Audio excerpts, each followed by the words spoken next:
দ্বাদশ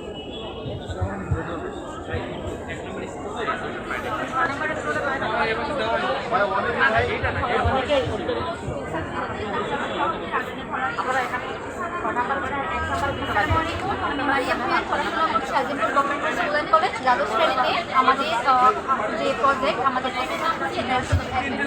এবং আমাদের যে প্রজেক্ট সেটার নাম হচ্ছে সিটি অফ হারমোনি।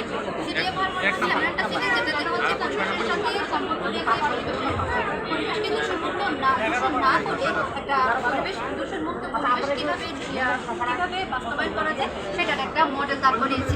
এখানে যে আমাদের অবকাঠামোগুলো দেখা যাচ্ছে সেখানে হচ্ছে এসডিজির যে 17টা প্রকল্প রয়েছে, এসডিজির 17টা প্রকল্পকে মাথায় রেখে অবকাঠামোগুলোকে দাঁড় করানো হয়েছে এবং আমাদের বহুতল ভবনের যেই রান্নাঘরের ব্যবহার জিনিসপত্র এবং খামারের যেই বর্জ্য পদার্থগুলো সেগুলো হচ্ছে একটা পানির সাথে দ্রবণ তৈরি করে একটা প্রসেসের মাধ্যমে বায়োগ্যাস উৎপন্ন করে বায়োগ্যাসটা আবার সিটিতে সাপ্লাই দেওয়া হয় রান্নার কাজে ব্যবহার করার জন্য।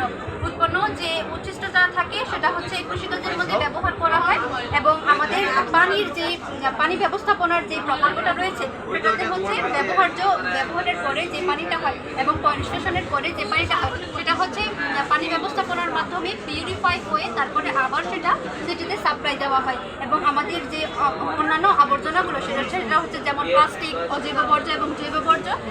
প্লাস্টিকে এবং অজৈব বর্জ্য পচতে একটু সময় লাগে, সেজন্য এটাকে আমরা রিইউজ করে বিভিন্ন জিনিসপত্র তৈরিতে ব্যবহার করতে পারি এবং জৈব বর্জ্যের যে ব্যাপারটা সেটা হচ্ছে আমরা পচিয়ে তারপরে হচ্ছে কৃষিকাজের ক্ষেত্রে ব্যবহার করতে পারি।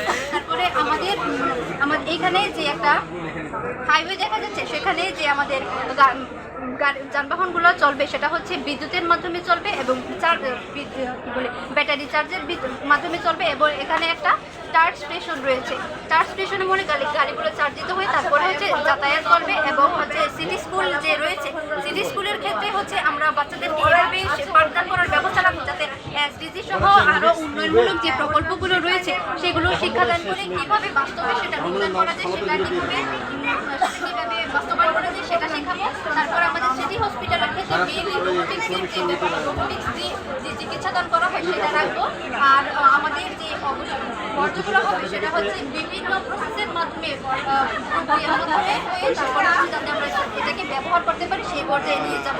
আর বিদ্যুতের যে ব্যাপারটা এখানে টারবাইন রাখা হয়েছে এবং সৌর বিদ্যুতের মাধ্যমে সেটাতে বিদ্যুৎ সাপ্লাই দেওয়া হবে। তো এটা হচ্ছে একদম শর্টলি এটা আমাদের। ধন্যবাদ।